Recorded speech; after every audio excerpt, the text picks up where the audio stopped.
আছি batoyanpathagar.com-এ। আজকে আমি তোমাদের আলোচনা করব প্রেজেন্ট কন্টিনিউয়াস টেন্স।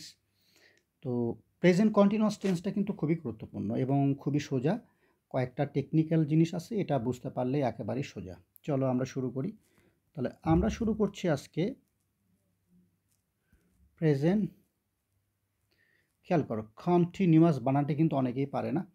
কন্টিটিআই নিউ NU, কন্টিনিউয়াস OUS, কন্টিনিউয়াস। খেয়াল করছো? Present CON TI, continuous NUOUS মানে কন্টিনিউয়াস। তাহলে প্রেজেন্ট কন্টিনিউয়াস টেন্স আমরা পড়তে যাচ্ছি, এটা দিয়ে শুরু হলো। আচ্ছা, ঠিক আছে। তাহলে প্রেজেন্ট কন্টিনিউয়াস টেন্স এর আগের ক্লাসগুলোতে আমরা দেখেছি প্রেজেন্ট ইনডেফিনিট। খুব শর্টকাট যদি আমি বলি, যেহেতু প্রেজেন্ট, তো প্রেজেন্ট মানে কি? বর্তমান, অবশ্যই বর্তমান হতে হবে। আর কন্টিনিউয়াস মানে কি?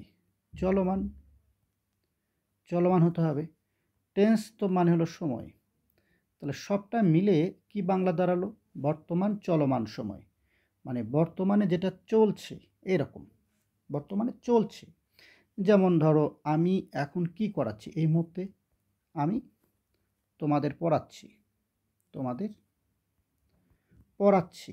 তার মানে আমি এই মুহূর্তে একটা কাজ করছি। এই মুহূর্তে এই যে পড়াচ্ছি, এটা কি এখন না? বর্তমান, তাই না? আবার এটা কিন্তু চলমানও আছে।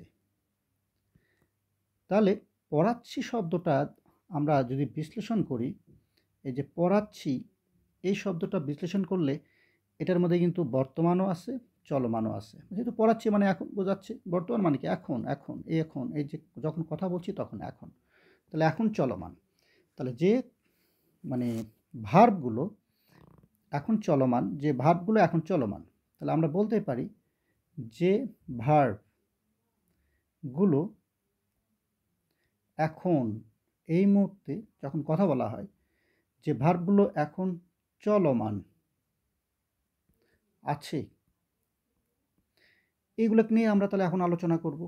এখন চলমান আছে, তো এখন চলমান আছে যদি কেউ ধরো এই মুহূর্তে ভাত খাচ্ছে, তাহলে আমরা বলতে পারি যে খাচ্ছে, এটাও একটা চলমান, তাই না? কেউ ধরো কথার কথা ঘুমাচ্ছে, হ্যাঁ, তাহলে ঘুমাচ্ছে এটাও একটা চলমান, ঘুমাচ্ছে, খাচ্ছে। কেউ ধরো টেলিভিশন দেখছে, দেখছে, তাহলে এটাও চলমান, দেখছে। কেমন?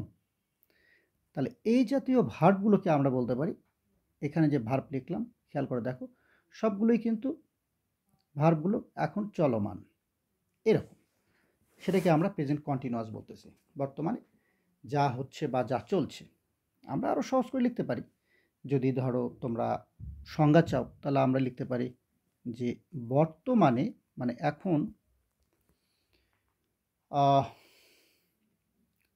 যা কিছু, মানে যা হচ্ছে, আমি সংক্ষেপে লিখলাম, হচ্ছে বা চলছে। বর্তমানে যা হচ্ছে বা চলছে, এটাই হলো প্রেজেন্ট কন্টিনিউয়াস বা বর্তমান চলমান। ইংলিশে বলে প্রেজেন্ট কন্টিনিউয়াস। এখন এইটা একটু ভালো করে শেখার জন্য আমাদের জাস্ট একটু বুদ্ধিখালি খাটাতে হবে। সেটা হচ্ছে, ধরা যাক আমরা এর আগে প্রেজেন্ট ইনডেফিনিট পড়ার সময় কিছু ভার্ব দেখেছি আমরা, প্লে, তাই না? তারপরে ধরো রিড, এগুলো ভার্ব। কিন্তু ভার্ব নিয়ে যেহেতু টেন্স, সুতরাং আমরা তো ভার্বের মধ্যেই আলোচনাটা করব। প্লে, রিড, কিংবা ধরো টিচ, এই যে ভার্ব, এই ভার্বগুলোকে আমরা যদি চলমান বানাতে চাই, তাহলে আমাদের নতুন তিনটা জিনিস শিখতে হবে। একটা হচ্ছে অ্যাম, একটা হচ্ছে ইজ, একটা হচ্ছে আর। এই তিনটা, এগুলোকে সংক্ষেপে বি ভার্ব বলা হয়, অ্যাম ইজ আর। হ্যাঁ, মানে বি ভার্বের অ্যাম ইজ আর 3টা অংশ। তো এই 3টা থাকতে হবে, দিতে হবে। তার সাথে এই যে প্লে ভার্বটা দেখতেছো, এই প্লে ভার্বের আইএনজি যুক্ত করতে হবে। তার মানে অ্যাম ইজ আর, হয় অ্যাম দিবে অথবা ইজ দিবে অথবা আর দিবে, তারপরে প্লে দিবে, তারপরে আইএনজি দিবে। তো সবগুলো যদি আমি সংক্ষেপে লিখি, ধরা যাক একটা অ্যাম নিলাম, ওখান থেকে যে কোনো একটা নিলেই হবে। অ্যাম, তারপরে হচ্ছে প্লের সাথে আইএনজি করে দিলাম, প্লেইং, এরকম হয়ে যাবে। মানে অ্যাম প্লেইং হয়ে যাবে, কিংবা ধরো ইজ প্লেইং হয়ে যাবে, ইজ প্লেইং এরকম হবে, অথবা আর প্লেইং হয়ে যাবে। সবগুলো কিন্তু একই রকমই, খেয়াল করে দেখো। আমি সেই জন্যই লিখলাম, একই রকম দেখতে মনে হয় দেখেই। তো পার্থক্যটা কোথায় আসলে? শুধু এই জায়গাটায়, অ্যামের জায়গায় পার্থক্য, ইজের জায়গায় পার্থক্য, আর এর জায়গায় পার্থক্য। বাকি কিন্তু, বাকি যে অংশটা প্লেইং, এখানেও প্লেইং, খেয়াল করো এখানেও প্লেইং, মানে আইএনজি কিন্তু সবগুলোতেই আছে, বাট সামনে আবার অ্যাম ইজ আর এরাও আছে। এখন এই যে ভার্ব যেটা আমি লিখলাম এখানে, দেখতে পাচ্ছ যে ভার্বটা আমি এখানে লিখলাম, এটা একটু তোমাদের আমি একটু হাইলাইট করে দিতে চাই। একটু হাইলাইট করার দরকার আসলে। প্রথমে আমরা কিন্তু এখানে দেখেছিলাম এইটা, মানে প্লে, রিড, এই জিনিসগুলো দেখেছিলাম। কেমন? প্রথম দিকে আমি এইটা দিয়ে একটু করে দিই, সুবিধা হবে। হ্যাঁ, প্লে, রিড, টিচ, এটা হলো ভার্ব, কিন্তু ভার্ব এরকম অসংখ্য ভার্ব আছে। তো এই ভার্বগুলো আমরা পরবর্তীতে কি করেছি দেখো, এই ভার্বগুলো আমরা এখানে নিয়ে আসলাম এরকম, অ্যাম এবং প্লেইং, এখানে আনলাম ইজ এবং প্লেইং, এখানে আনলাম আর এবং প্লেইং। একটু মার্ক করে দিলাম যাতে তোমার মাথায় আসলে ঢুকে যায়। এইভাবে এটা কন্টিনিউয়াসে রূপান্তরিত হয়ে গেল। মানে এইখানে যেগুলো লিখেছি আমি, এগুলো কিন্তু সবগুলোর অর্থই হচ্ছে, আমি একটু লিখব, আমি এটা লিখতে চাইনি। আচ্ছা, তো এইখানে দেখো চলছে, এগুলো কিন্তু সবই হলো চলছে, এগুলো এখন চলছে, এই অর্থ প্রকাশ করতেছে, কিন্তু সবগুলা চলছে। এখন কি চলছে? খেলা চলছে, এরকম। অ্যাম প্লেইং, তো অ্যাম প্লেইং দিয়ে আমি একটা বাক্য লিখে তোমাদের দেখাই।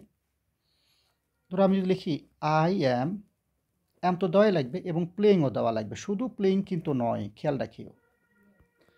অ্যাম এবং প্লেইং, হ্যাঁ, এটা খেয়াল রাখতে হবে কিন্তু। অ্যাম এবং প্লেইং, এই যে এইটা মিলে কিন্তু, আমি লাল করে দিই, সাদা বোঝা যাচ্ছে না। অ্যাম এবং প্লেইং মিলে কিন্তু কি হবে? অ্যাম প্লেইং মানে কি দাঁড়াবে এখানে? আমি, অ্যাম প্লেইংয়ের বাংলা হচ্ছে আমি খেলছি, এটা কিন্তু বাংলা এরকম হবে, আমি খেলছি। তো আই মানে আমি, আর অ্যাম প্লেইং মানে খেলছি। শুধু প্লেইং কিন্তু নয়, আবারও বলছি, শুধু প্লেইং ইউজ করা যাবে না, তাহলে কিন্তু ভুল হবে।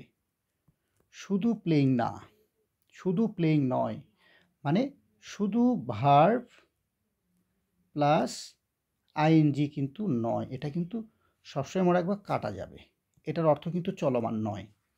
তাহলে চলমান করতে গেলে আবারও বলি, এই যে অ্যাম playing, is playing, are playing, এইটা তোমাকে ইউজ করতে হবে। তার মানে এটা একটা বানানো ভার্ব। আর এই প্লেইংগুলো কোত্থেকে আসছিল? প্লে থেকে আসছে। ব্যাপারটা কিন্তু এই রকম। এখন আমি এটার একটা সুন্দর স্ট্রাকচার বানিয়ে দিই। যেমন ধরো, প্রথমে হচ্ছে একটা বাক্য লিখতে গেলে আমাদের সাবজেক্ট দিতে হয়, তাই না? প্লাস এরপরে তোমাকে অবশ্যই অ্যাম অথবা ইজ অথবা আর, কেমন? তারপর কিন্তু একটা ভার্ব দিতে হবে, তারপর এটার সাথে আবার আইএনজি দিতে হবে, তারপরে বাকি অংশ যেটাকে আমরা বলে থাকি এক্সটেনশন, এটা বাকি, এটা তোমার যা খুশি তুমি সেটা দিতে পারো, এটা তোমার কেউ না করে নাই, কেমন?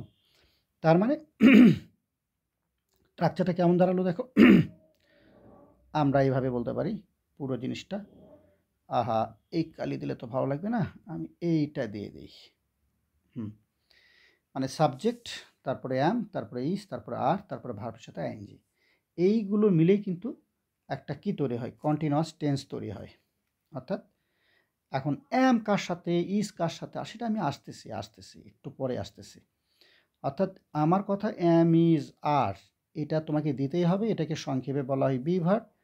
তারপরে এই পাশে ভার্বের সাথে আইএনজি, এটা তোমাকে দিতেই হবে। এটা মাথায় ঢোকাও, কখনোই শুধু আইএনজি দিয়ে বাক্যটা কিন্তু হবে না। This is very important. তাহলে এখন যদি তোমাকে কেউ বলে যে আমি খাচ্ছি, ধরা যাক কেউ একটা বাক্য লিখতে চাচ্ছে, আমি খাচ্ছি, তাই তো। আমি ইংলিশে কীভাবে লিখবো আমি খাচ্ছি? খুবই সোজা। আমরা আমির ইংরেজি দুনিয়ার সব জায়গাতেই আই থাকবে। এখন এই যে খাচ্ছি, এইটার প্রথমে চিন্তা করতে হবে এটা কোথায় থেকে আসছে। এটা ইট থেকে আসছে, ভার্বটা হলো ইট। এটা প্রথমে তুমি চিন্তা করবা। এখন চিন্তা করবা হচ্ছে যে খাচ্ছি শব্দটা তো চলমান, এটা তো চলমান, বর্তমানে চলমান, মানে চলছে এখন। চলমান, এটা কখন চলমান? এটা কিন্তু বর্তমানে। তো বর্তমানে চলমান যদি কোনো অর্থ তোমার মাথায় আসে, বর্তমানে চলছে, তাহলে সাথে সাথে তোমার মাথায় আসতে হবে বি ভার্ব দিতে হবে, এবং এই যে ইট ভার্ব, এটার সাথে আইএনজি দিতে হবে, অবশ্যই দিতে হবে। বর্তমান চলমান মাথায় আসলে তোমাকে এটা করতেই হবে। যে কোনো বাক্য, আমি খাচ্ছি, আমি যাচ্ছি, আমি পড়ছি, আমি ঘুমাচ্ছি, আমি আমি কি গরিবদের সাহায্য করছি, মানে যখন তুমি সাহায্য করতেছো সেই মিনিংটা এরকম। আমি সাঁতার কাটছি, যত বর্তমান চলমান সবই কিন্তু এরকম বি ভার্ব থাকতে হবে এবং এরকম ভার্বের সাথে আইএনজি দিতে হবে। ব্যাস হয়ে গেল। এটাই হচ্ছে টেকনিক। স্ট্রাকচারটাও আমরা দেখে ফেললাম, টেকনিকটাও দেখে ফেললাম। এবার আমরা একটু ফানি জিনিস দেখি। মানে তোমার বাংলায় সাধারণত বাংলা যে ভার্ব, এটাকে বলা হয় ক্রিয়া। তো বাংলা ক্রিয়া যেটা থাকে, যেমন আমি সে যাচ্ছে, ধরো সে কোথাও যাচ্ছে, তো আমি সংক্ষেপে লিখি সে যাচ্ছে। এই যে যাচ্ছে কথাটা, হ্যাঁ, এটাই কিন্তু তোমার একটা ক্রিয়া। এই যে যাচ্ছে, সে যাচ্ছে, তাহলে যাচ্ছে এখানে কি? যাচ্ছে কিন্তু একটা ভার্ব। কেমন? এটা কিন্তু একটা ভার্ব, বাংলা ভার্ব, যাচ্ছে। তাহলে যাচ্ছে, একইভাবে তুমি বলতে পারো খাচ্ছে, খেয়াল করো, খাচ্ছে। তুমি বলতে পারো ঘুমাচ্ছে, হ্যাঁ। তাহলে এইগুলা কিন্তু বাংলার ক্রিয়া শেষে থাকে, খাচ্ছে, যাচ্ছে, ঘুমাচ্ছে, এই টাইপের আর কি। বাট বর্তমান চলমান হতে হবে। শুধু তো আর যাচ্ছে, খাচ্ছে, ঘুমাচ্ছে দিয়ে আমরা শিখবো না। আমরা দেখব বর্তমানে চলছে কিনা। আবারও বলি, বর্তমানে চলছে কিনা সেটা। বর্তমানে, আবারও বলে দিই, এটা মনে রাখলেই হবে, বর্তমানে চলমান। তোমাকে এটাই খেয়াল করতে হবে, আর কিছুই লাগবে না, বর্তমানে চলমান। তাহলে তুমি কি করবা? অবশ্যই বি ভার্ব, এই যে আমি যারা আর কি, সেইটা, তারপরে ভার্ব, তারপর আইএনজি, দেখবা হয়ে যাবে এটা। ব্যাস হয়ে গেল, এর বাইরে কিছুই না। এইবার আমরা পরের ধাপে যেতে চাই। যেহেতু বাক্যগুলো আমরা লেখার সময় এর আগেও দেখেছি, যে কোনো বাক্য হাবাচক বাক্য থাকে, সাধারণত ইংলিশে আমরা বলে থাকি অ্যাফার্মেটিভ। বানানটা দেখো, এই double F I R, affirmative, MATIVE। তো অ্যাফার্মেটিভ মানে যে বাক্যটার মধ্যে না থাকে না, সেটাকে বলে অ্যাফার্মেটিভ বাক্য। তো অ্যাফার্মেটিভ বাক্য তৈরি করার সময় তোমাকে সাবজেক্ট দিতে হবে অবশ্যই, তারপর অ্যাম, ইজ, আর, তাই না? অ্যাম, ইজ, আর যেটা দিতে চাও, সবগুলো নয় কিন্তু, যেটা দিতে চাও অ্যাম, ইজ, আর দিতে হবে। তারপরে তো ভার্বের সাথে অবশ্যই আইএনজি থাকবে। এটাকে বলা হয় অ্যাফার্মেটিভ। যেমন ধরো আমরা লিখতে পারি she is reading books. She is reading books, এটাকে কিন্তু বলা হয় অ্যাফার্মেটিভ বাক্য, সে বই পড়ছে। নাম্বার 2তে আমরা বলতে পারি নেগেটিভ বাক্য। নেগেটিভ কীভাবে হয়? নেগেটিভ মানে যে বাক্যের মধ্যে না থাকে, সব একই থাকবে, খালি না নটটা যুক্ত করতে হবে। সেই নটটা বসানোর নিয়ম হলো, আমি দেখাই, সাবজেক্ট শর্টকাট এস লিখলাম, তারপর তো যথারীতি এম, বা ইস বা আর, এগুলো কে কোথায় বসবে আমি দেখাচ্ছি। এর সাথে কিন্তু নট দিতে হবে। মানে নটটা হলো, আমি একটু মার্ক করে দিই এই জায়গাটা।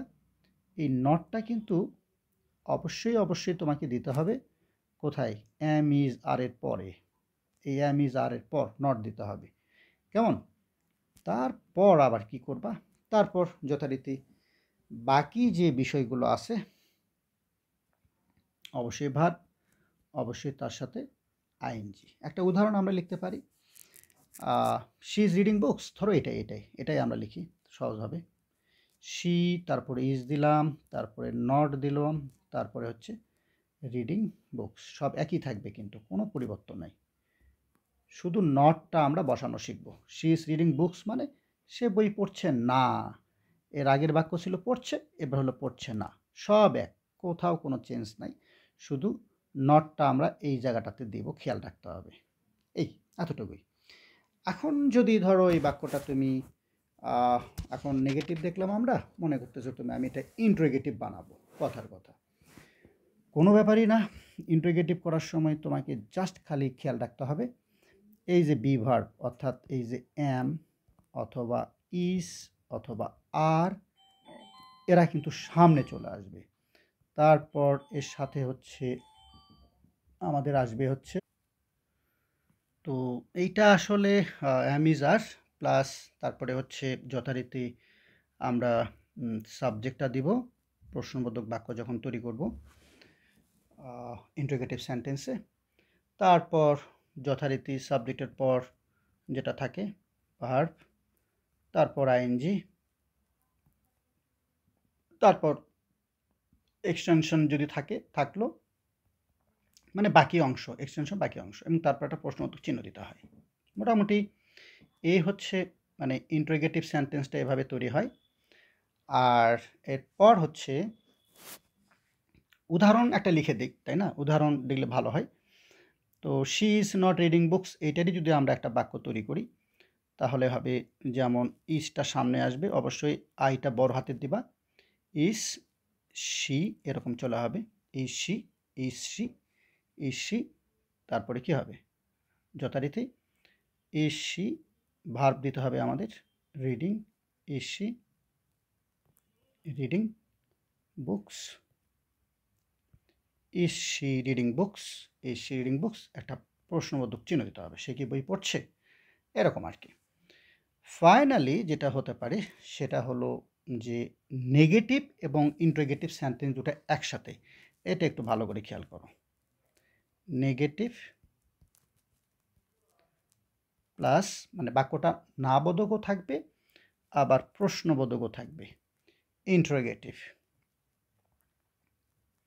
ইন্টারোগেটিভ, নেগেটিভ ইন্টারোগেটিভ দুটো একসঙ্গে।